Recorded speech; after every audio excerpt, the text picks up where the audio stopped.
Bien, pues ahora sí ya comenzamos a grabar. Vamos a compartir nuestro documento para que demos inicio a esta clase. Recuerden, prisa no tenemos. Si la clase nos lleva 2, 3, 4, 5 clases, no hay problema porque prisa no tenemos. Y lo que queremos es que esta información quede bastante clara o que usted pueda llevarla de una forma objetiva y que no solamente nos hagamos a la antigüita, pues a mí sí me enseñaron y así creo. No, debemos de ser objetivos, ¿sí? Vamos a hablar de Mateo 5 y precisamente le puse yo aquí como título las palabras de Yeshua. Este es un tema que ya lo conocemos bien en referencia a lo que es esta porción que está aquí arriba, que es Mateo 5 del 17 al 20, bien conocido para todos nosotros. No penséis que he venido para abolir la ley o los profetas, no he venido para abolir, sino para cumplir. Porque en verdad os digo que hasta que pasen el cielo y la tierra no se perderá ni la letra más pequeña, ni una tilde de la ley, hasta que toda se cumpla. Cualquiera pues que anule uno solo de estos mandamientos, aun de los más pequeños, y así lo enseñe a otros, será llamado muy pequeño en el reino de los cielos. Pero cualquiera que los guarde y los enseñe, este será llamado grande en el reino de los cielos. Porque os digo que si vuestra justicia no supera la de los escribas y fariseos, no entraréis en el reino de los cielos. Así que ese es el texto base de donde vamos a partir para desarrollar todo el capítulo y los dos capítulos siguientes que cubren o abarcan el Sermón del Monte. Esta es y debe de ser una base para la interpretación de los textos del Brit Hadashah, mal conocido como el Nuevo Testamento. No solo como una afirmación doctrinal, familia, sino como una llave hermenéutica esencial para entender todo el Brit Hadashah. Para los que no entienden estos conceptos, les voy a ir desglosando aquí sus significados también para que los vayan entendiendo y que se vayan conectando con todo esto y que no seamos uno más del grupo que solamente habla de lo que oye en la internet, sino de aquello que vamos analizando y vamos estudiando.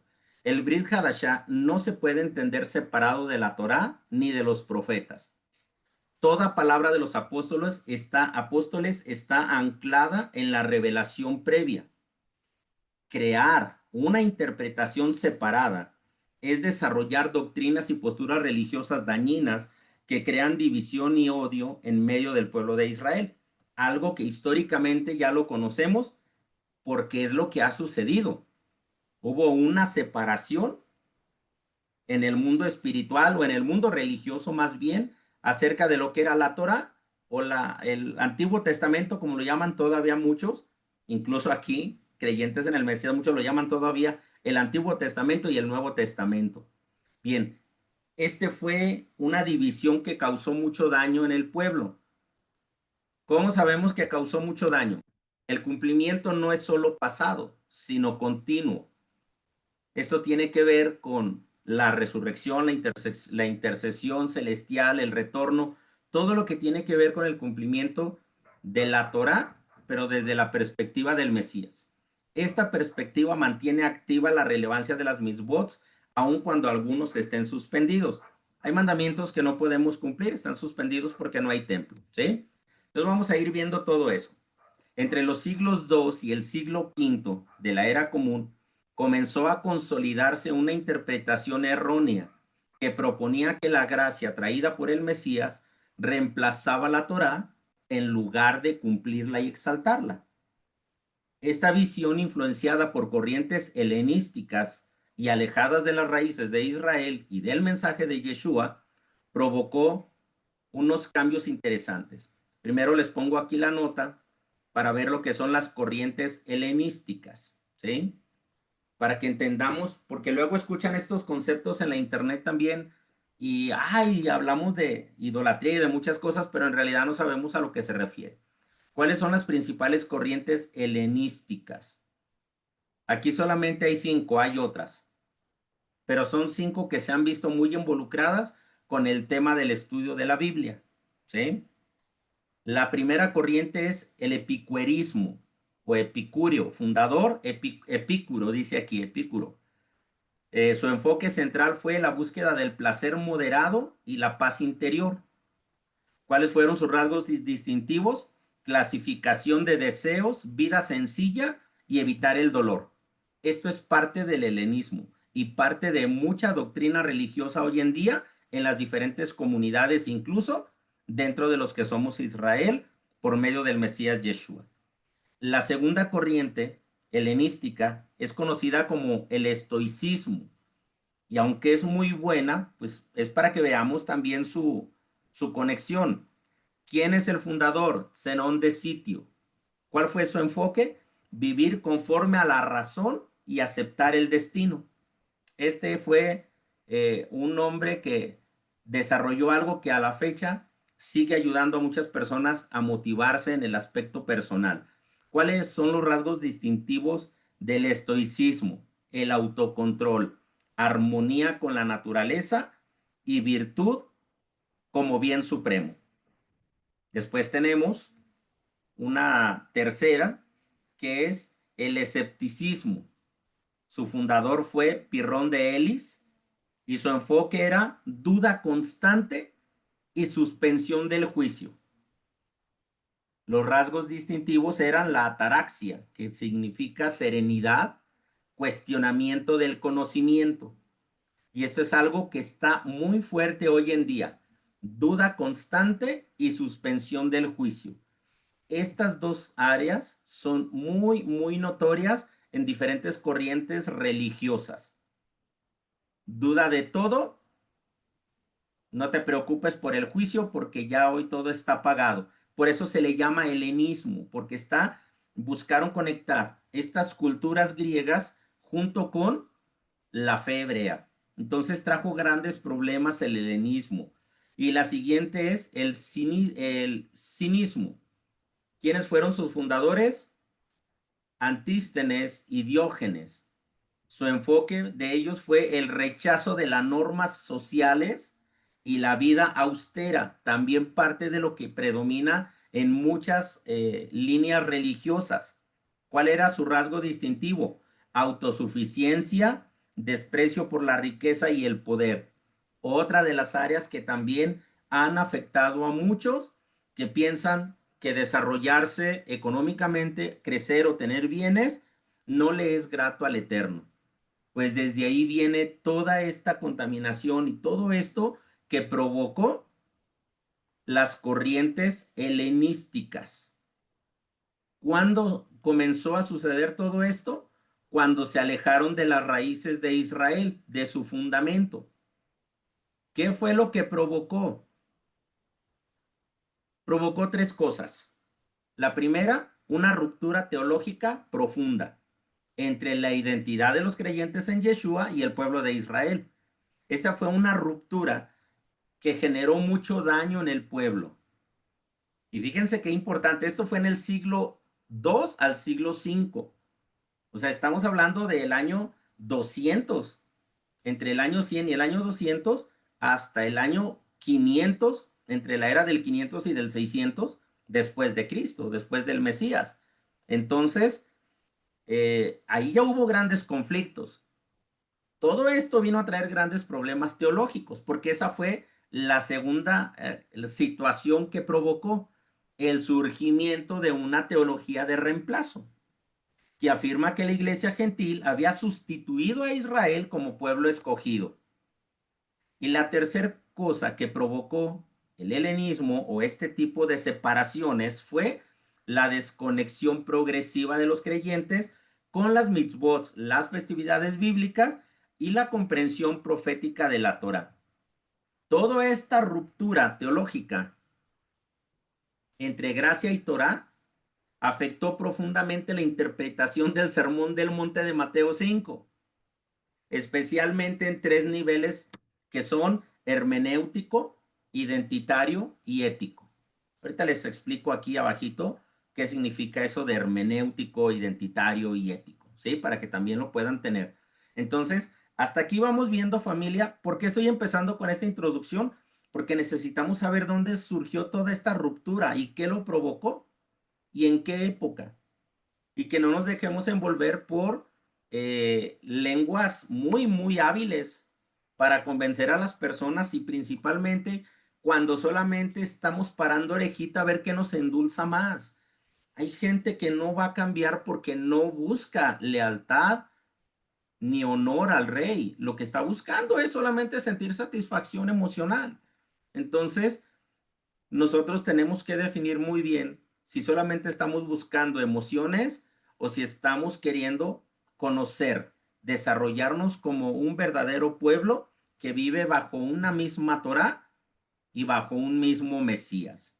Entonces, ya vimos estas tres rupturas o estas tres condiciones que se provocaron con las corrientes helenísticas alejadas de Israel. Bien, voy a avanzar aquí con los significados de estas tres palabritas que son la ruptura teológica, el reemplazo y la desconexión progresiva. Hablamos también de la hermenéutica. ¿Qué es la hermenéutica? O muchos dicen hermenéutico. ¿Qué significa? Se refiere al arte de interpretar textos, bien sean de carácter sagrado, filosófico o literario. La hermenéutica cristiana involucró todo el carácter sagrado, pero del mundo griego, incluso parte de su filosofía y su literatura. Por eso se le conoce como que ahí hubo una mezcla de doctrinas y surgió un gran conflicto. Así que esto fue tanto escritas como verbales, pero la hermenéutica nos lleva a la interpretación de los textos, en nuestro caso, de la Biblia, análisis, estudios, profundizándolos también en su aspecto filosófico literario, pero basados en Israel, no en el mundo griego o moderno.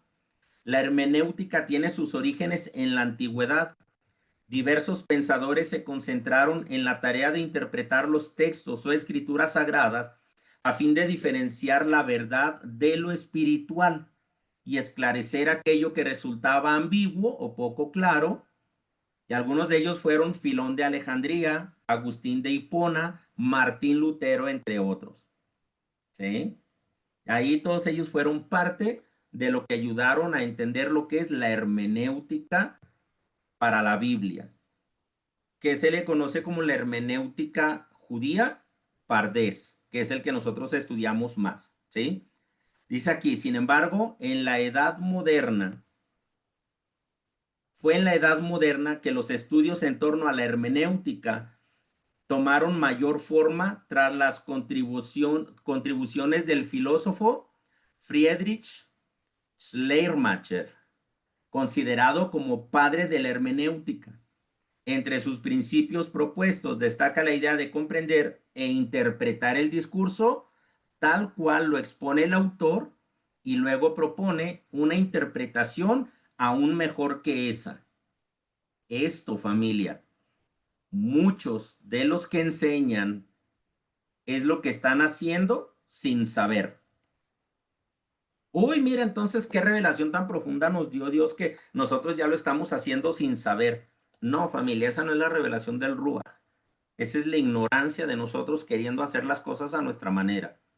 La hermenéutica tiene un orden, tiene un principio y tiene reglas y leyes de interpretación. Pero si desconectamos, vamos a generar un caos.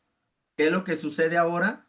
Muchos, como este personaje, estudian o no estudian, simplemente agarran un texto y proponen una interpretación superior, supuestamente en el nombre de Dios o de inspiraciones divinas.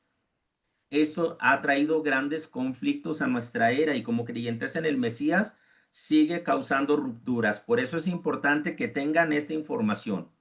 ¿Qué quiere decir con identitario? Problema de identidad. La Real Academia Española lo define como identitario o identitaria. Según el diccionario de la lengua española, dice perteneciente o relativo a la identidad, nacionalismo identitario o pensamiento identitario.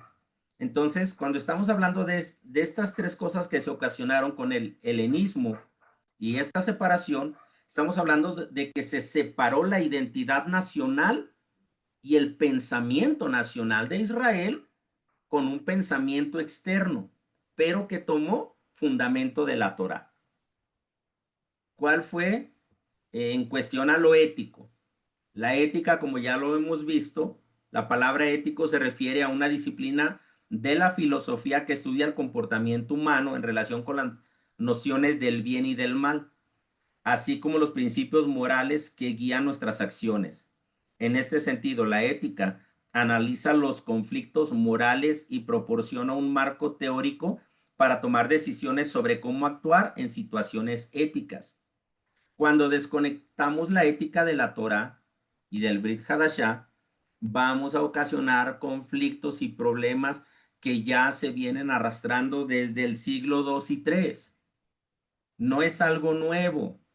Por eso es que hay muchas doctrinas, por eso es que hay muchos pensamientos. Incluso muchos pudieran estar a favor o en contra de la información que les presento o de lo que hablamos o estudiamos. ¿Por qué? Porque cada uno queremos tener un pensamiento mayor. Queremos hacerlo de una mejor manera o tener una interpretación superior para que vean que sabemos. No tenemos que llegar a eso. No es necesario demostrarle a nadie que sabemos más. Tenemos que aprender a vivir bajo la normativa de la escritura. El conocimiento envanece. Muchas de las veces cuando ya hay conocimiento, pudiese correr el riesgo de que yo sé más, yo conozco más y me río hasta con sarcasmo. Pero eso solamente es vanidad.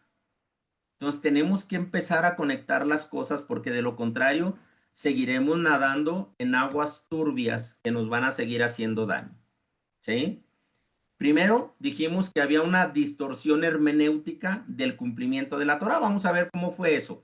Yeshua declara explícitamente, no penséis que he venido para abrogar la ley y los profetas o los profetas. No he venido para abrogar, sino para cumplir. Y lo tenemos en Mateo 5:17. ¿Sí? En una teología que separa la gracia de la Torah, este versículo se interpreta como una abolición espiritual de los mandamientos. Pero en su contexto hebreo, cumplir, pleró, significa dar plenitud, revelar el propósito profundo, no cancelar.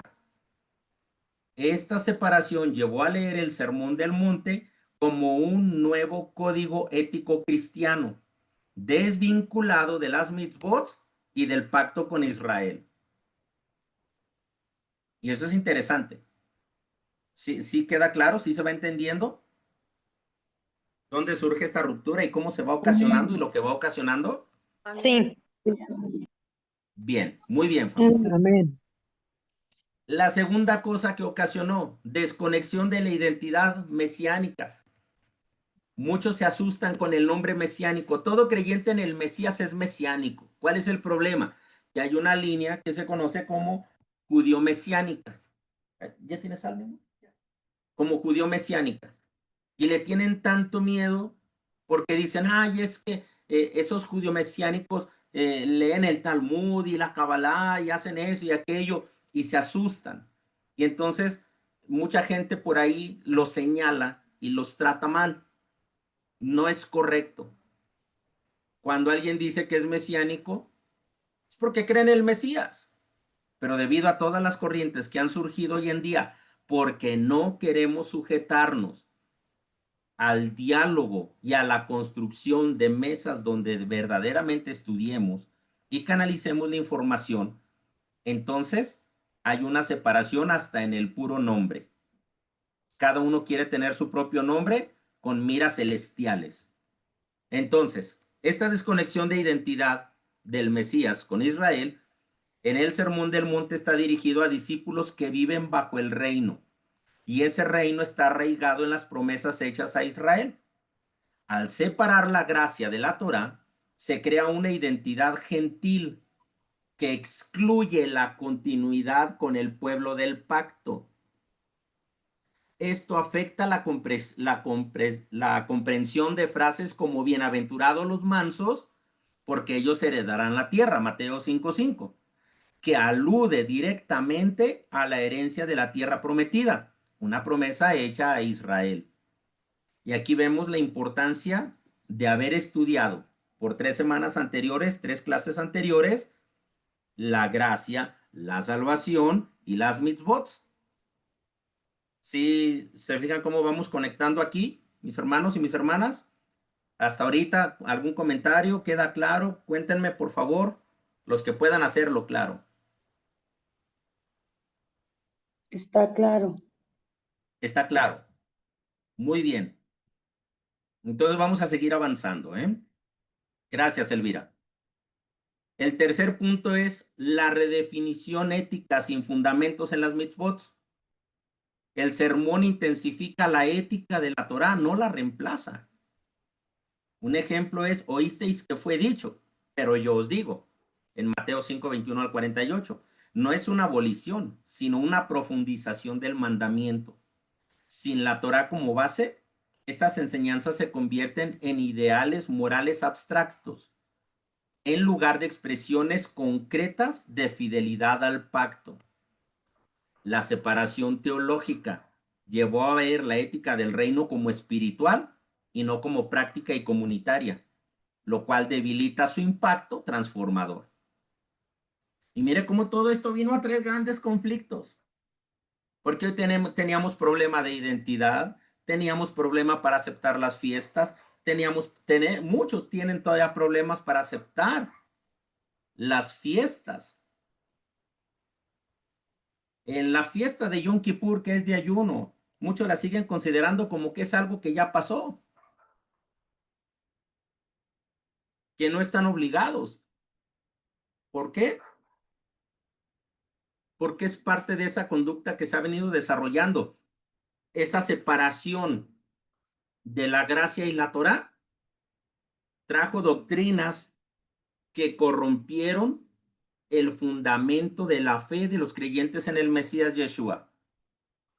Así que vamos a ir avanzando en una forma de restauración, no de la Biblia, porque no se los voy a poner todo a decir, yo se los voy a decir todo como debe de ser, porque no lo sé, lo sigo aprendiendo también y voy creciendo con ustedes. Ahora entiendo mejor cuando los sabios dicen que Moisés creció y se santificó a través del pueblo. El pueblo lo hizo crecer, eso es verdad. El pueblo crece con uno y uno crece con el pueblo.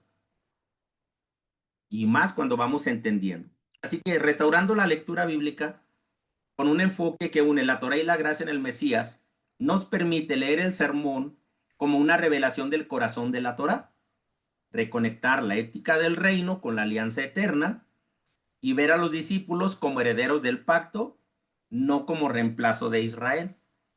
¿Sí? Así que todo esto lo vamos a ir considerando. Si alguien se atrasó en una nota, quiere que me regrese un poco, dígame por favor. Recuerde que no tengo prisa. Así que aunque se va a quedar grabado el video y se va a quedar en Telegram como las demás clases, ahí lo van a poder ver nuevamente. Vamos a entrar a las bienaventuranzas como revelación del reino. ¿Por qué aquí, Johanan? ¿Por qué no empezar desde Mateo 1? Porque este es el corazón de la división y de la ruptura que se desarrolló y se fomentó a través de los siglos, trayendo grandes conflictos dentro del corazón de Israel. Yeshua no inaugura una nueva religión, sino que revela el corazón de la Torá. Las bienaventuranzas son bendiciones del reino para quienes viven en fidelidad al pacto. Cada declaración conecta con profecías mesiánicas y con el llamado a ser discípulos que reflejan la justicia divina. No hay tal como que Yeshua divida y no honre al Padre, no. Hay una conexión profunda. Tristemente, hoy en día, los que van enseñando se inclinan hacia dos vertientes. Una, tradicional que ya conocemos, y la otra, con el que mejor me guste cómo me hable de la forma hebrea. Y eso es lo que está pasando.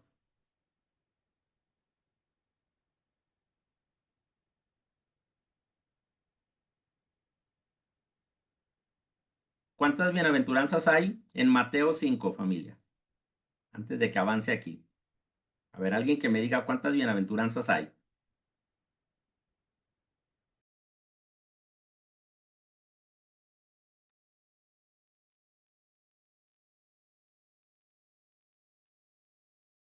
¿Ninguno? Se supone que ya leímos la Biblia, familia. Y a muchos les encantan las bienaventuranzas porque hasta las nombran, las dicen seguido.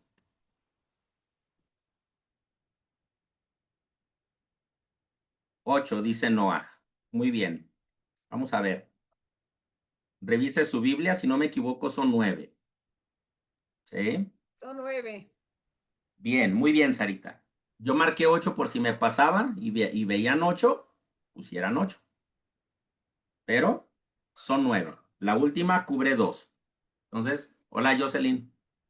Muy bien, la primera bienaventuranza sobre los pobres en espíritu. ¿Cuál es el significado con el Mesías? Reconocen su bancarrota espiritual y dependen de la gracia del reino. ¿Cuál es su conexión con la Torá? Evoca Isaías 61:1. Humildad como base para recibir la instrucción divina. Karine, ¿me puede leer Isaías 61:1, por favor?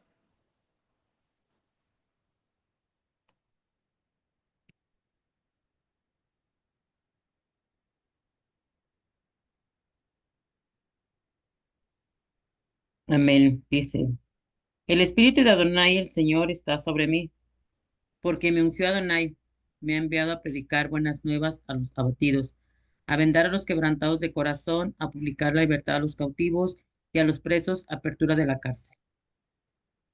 Amén. Baruch Hashem. Por eso aquí dice, los pobres de espíritu son los que reconocen su bancarrota y dependen de la gracia del reino. Ahí entramos muchos, todos nosotros.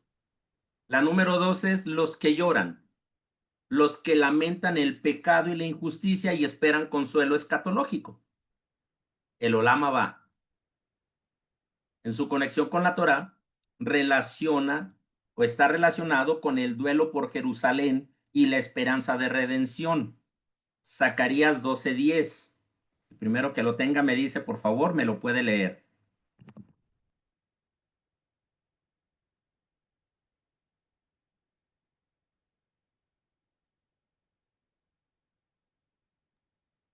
Amén. Y derramaré sobre la casa de David y sobre los moradores de Jerusalén espíritu de gracia y de oración, y mirarán a mí, a quien traspasaron, y llorarán como se llora por hijo unigénito, afligiéndose por él como quien se aflige por el primogénito. Amén. ¿Se fijan cómo está conectado? ¿Sí se puede ver la conexión que hay entre ambos? Los que lloran con esta profecía de Zacarías 12:10. Amén. Amén. Amén.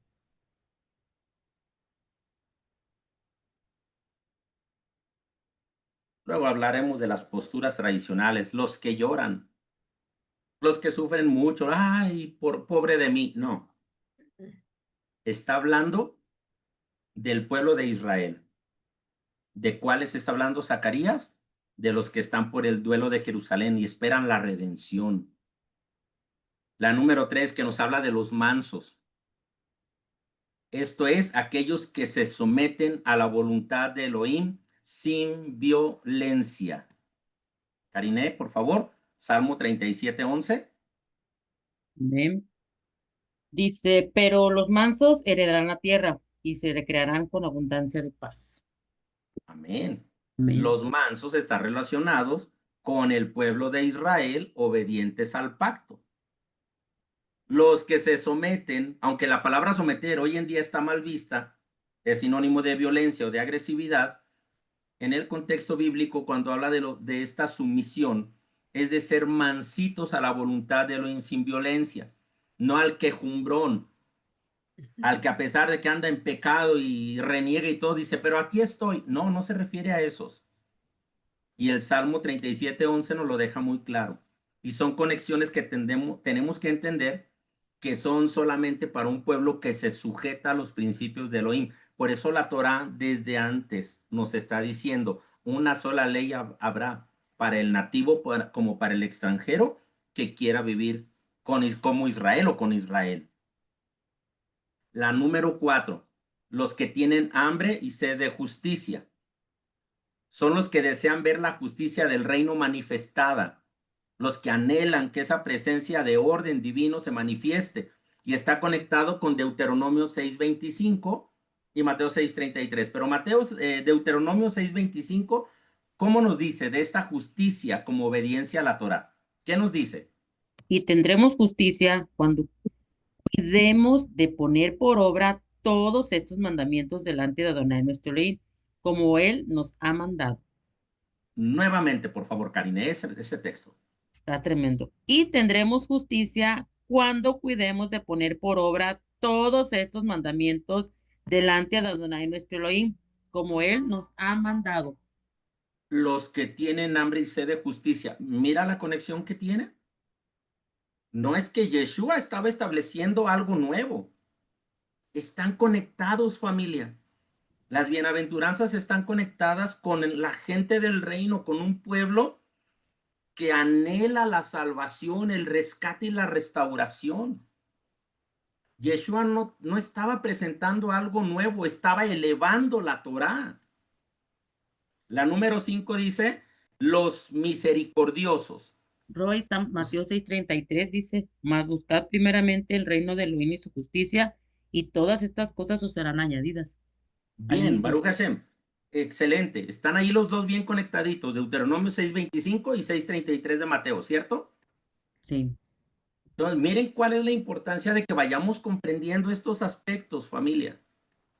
Y ya empezar a sacarnos de la mente, porque todavía hay quienes dudan de que si Yeshua estableció algo nuevo y quizás nosotros nos estemos equivocando.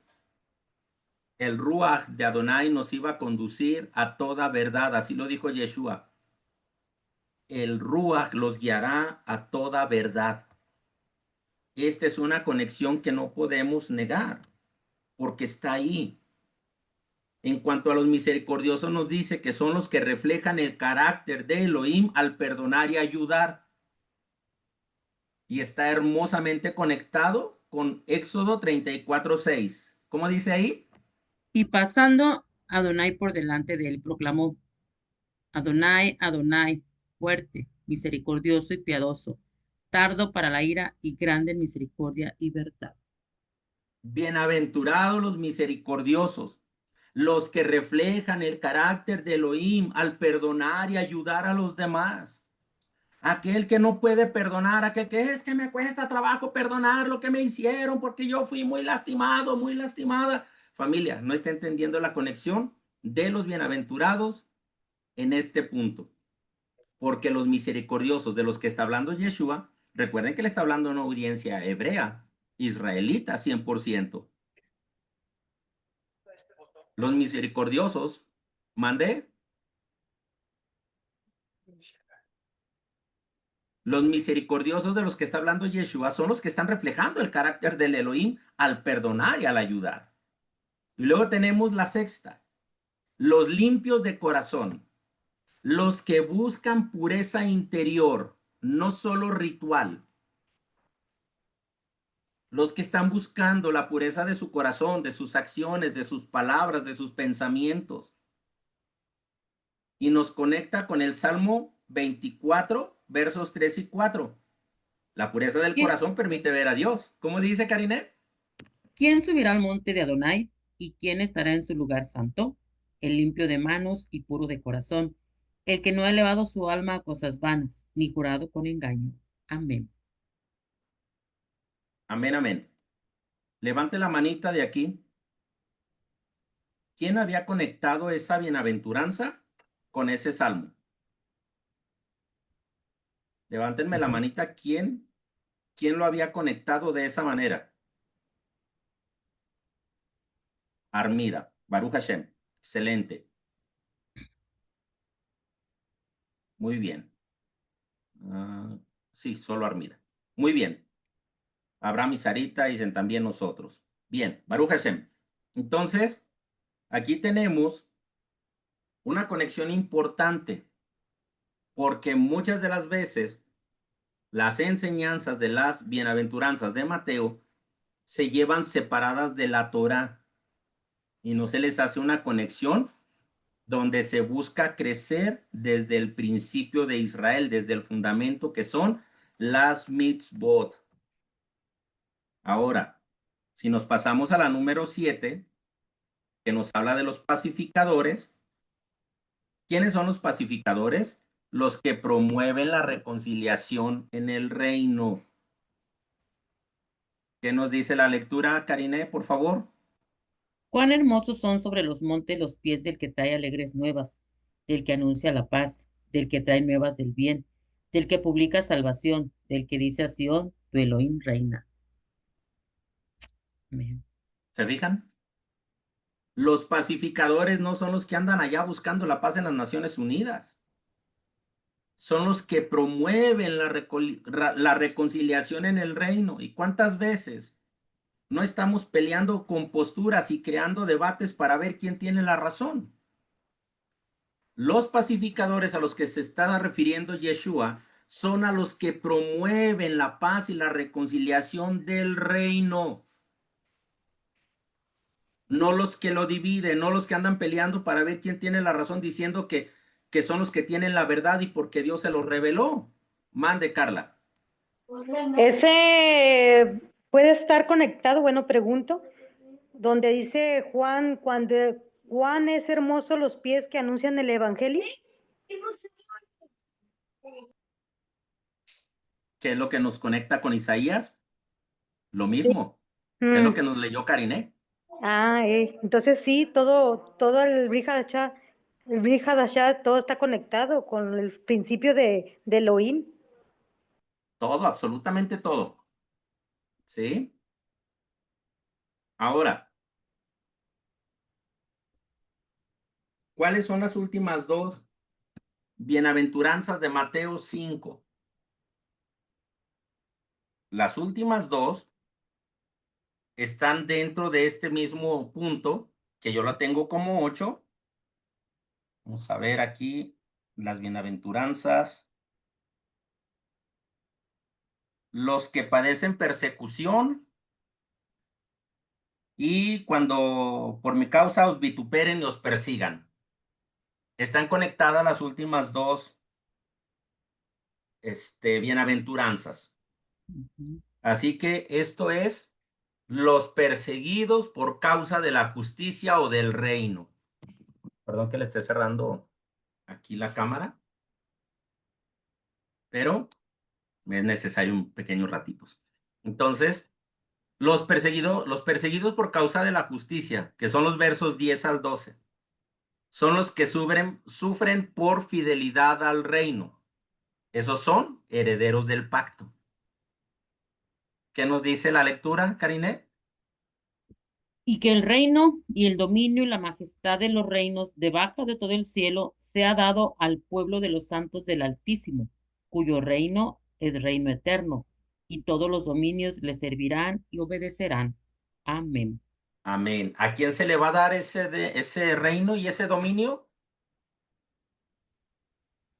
Al pueblo de los santos. Al pueblo de los santos. Y no se refiere a los santos No. Porres, caballero. No, no se refiere a eso. Se refiere a los santos de Israel, al pueblo santo, al pueblo apartado, al pueblo separado, al pueblo que ya fue injertado por Nosotros. medio de Yeshua. Entonces, las bienaventuranzas, familia, no reemplazan la Torá, sino que la iluminan desde el reino. Son manifestaciones del carácter del discípulo que vive en fidelidad al Mesías y a la alianza. Revelan que el reino no se impone por fuerza, sino por transformación interior y justicia vivida. Por eso es que Mateo empieza con bienaventuranzas, con los bienaventurados en el reino, con un pueblo que tiene estas necesidades y son los que estaban clamando para que viniera el Mesías. Entonces, aquí empieza a tener una conexión distinta a la tradicional que nosotros hemos aprendido. Carla. Esos podrían ser los violentos que arrebatan, ¿no? O sea, cuando dice la escritura. Pues todos Sí, esos solamente que que, tenemos que entender lo que quiere decir con violentos, porque ahí hablamos de ese tema, ¿sí? Y a veces utilizar la palabra fuera del contexto también ocasiona conflictos.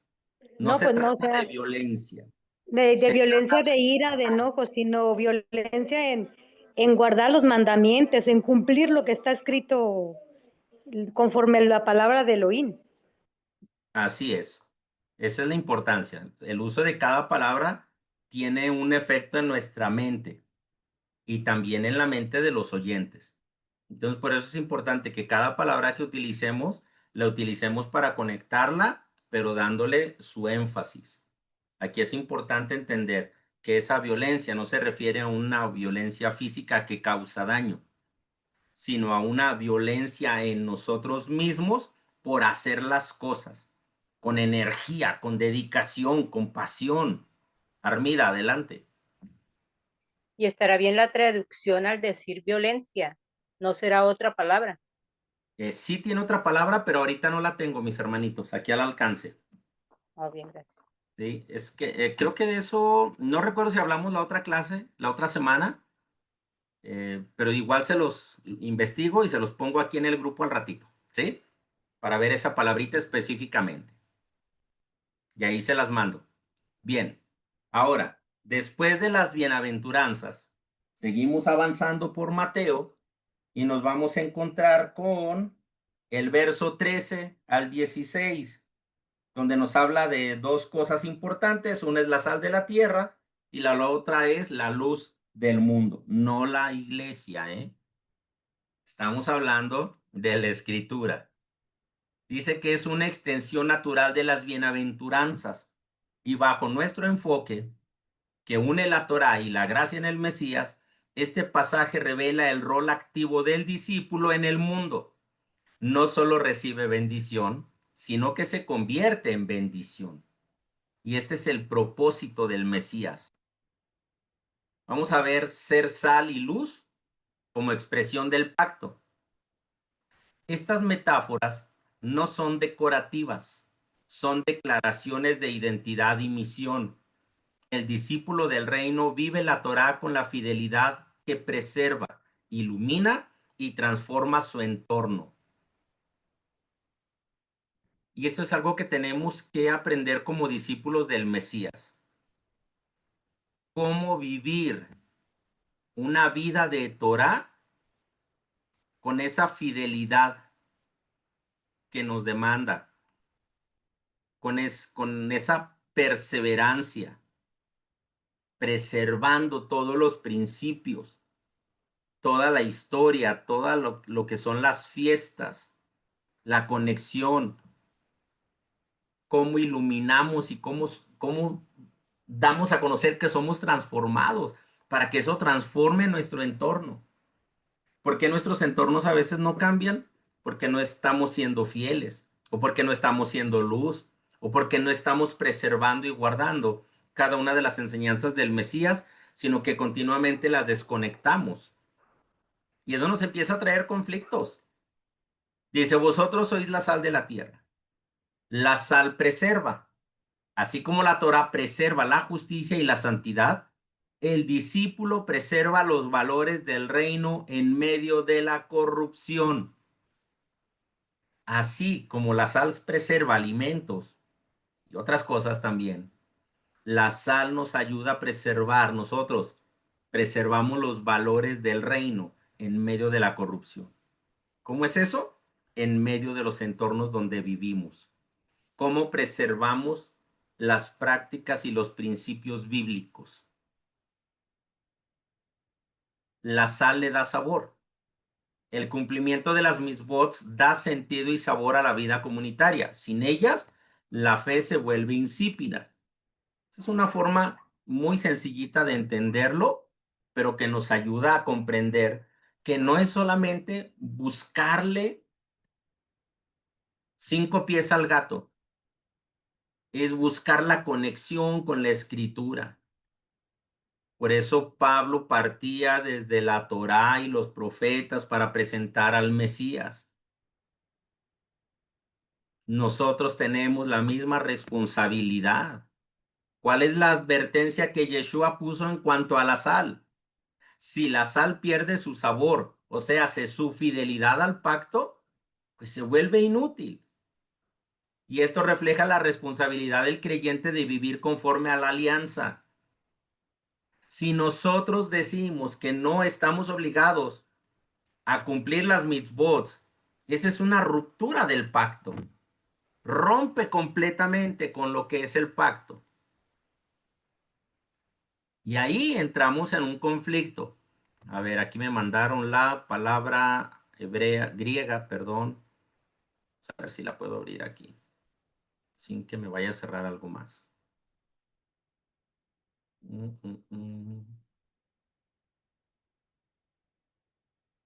Bien, vamos a ver. Híjole. Dice aquí palabra en griego. G973 del Strong. Viastés. Violento. Forzador, es decir, enérgico. Bueno, aquí dice energético. ¿Sí? Reina Valera lo traduce como violento. Viastés. Forzador, es decir, energético, con mucha energía, con mucha fuerza. Es la traducción que se le dio. Ya después lo reviso bien en los otros principios bíblicos para revisar bien esa palabrita. Muy bien, gracias. Gracias a mi Isha que me la mandó. Entonces, familia, ¿qué tenemos que hacer aquí con la sal? Ya vimos una conexión de las bienaventuranzas y la importancia que tiene de la conexión con el reino.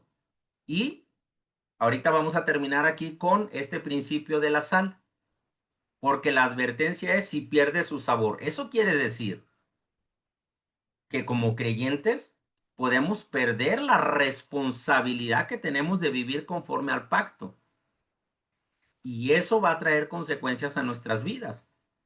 Entonces, tenemos que ir revalorando lo que hemos aprendido, lo que hemos estudiado y lo que estamos desarrollando con nuestras vidas. No se trata solamente de leer y de sacar nuestras propias interpretaciones. Se trata de hacer un balance con la Torá, porque si tomamos una palabra simplemente para decir algo bonito o para decir una postura, no tiene sentido. Tenemos que seguir caminando en esta perspectiva de orden y disciplina. Entonces, ya vimos cómo las bienaventuranzas nos enseñan que están conectadas con acciones que tienen que ver con los miembros del pacto, o sea, con todo Israel, con todos los creyentes. Y la importancia que tiene la sal para preservar, pero también el riesgo de que pierda su sabor. ¿Cuál es la única forma en la que la sal puede perder su sabor? Que la mezcle con tierra, porque ya no la va a poder separar, porque se va a mezclar de tal manera que le va a ser muy difícil. Entonces, por eso dice que, pues si ya no sirve, pues ya nada más sirve para echarla fuera. ¿Qué sucede si nosotros perdemos el enfoque desde la perspectiva bíblica como creyentes en el Mesías de la responsabilidad que tenemos de vivir conforme a la alianza, conforme a los pactos y conforme a la Torá? Nos volvemos en insípidos. Tristemente la palabra también es inútil, inservibles, y ya no queda más que echarlos fuera. Y desde aquí el Mesías nos venía hablando de aquella separación entre ovejas y machos cabríos, o los invitados al banquete, que luego son echados fuera, o los que quedan fuera. Así que hasta aquí, familia. Vamos a dejar nuestra clase del día de hoy. Continuaremos el próximo miércoles en Ani Rotze Café para que sigamos aprendiendo más acerca de estas conexiones que tiene Mateo capítulo 5. Ahorita vimos de alguna manera la conexión que tienen las bienaventuranzas y comenzamos con este primer pasito que es la sal. Así que voy a terminar aquí la grabación y entramos también a los comentarios y a las preguntas. Amén. Baruch Hashem.